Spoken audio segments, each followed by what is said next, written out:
সুপ্রিয় দর্শক শ্রোতা মণ্ডলী, আসসালামু আলাইকুম। স্বাগতম জানাচ্ছি ভেটেরিনারি ঔষধ পরিচিতি পর্বে। আজকে কথা বলবো অ্যাম্প্রোল ইপি ভেট নিয়ে।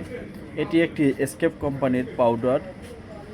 এটির কাজ হচ্ছে পোলট্রি ও গবাদি প্রাণীর সকল ধরনের কোক্সিকিওসিস, রক্ত আমাশয় চিকিৎসায় বিশেষ কার্যকর।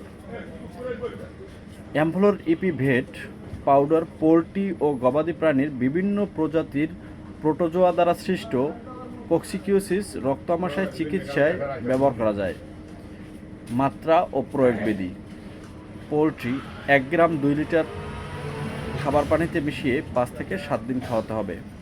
গবাদি প্রাণী 1 গ্রাম প্রতি 10 কেজি দৈহিক ওজনের জন্য 5 থেকে 7 দিন খাওয়াতে হবে, অথবা রেজিস্টার্ড ভেটেরিনারিয়ান পোলট্রি কনসালটেন্ট এর পরামর্শ অনুযায়ী ব্যবহার্য। সকলকে অসংখ্য ধন্যবাদ।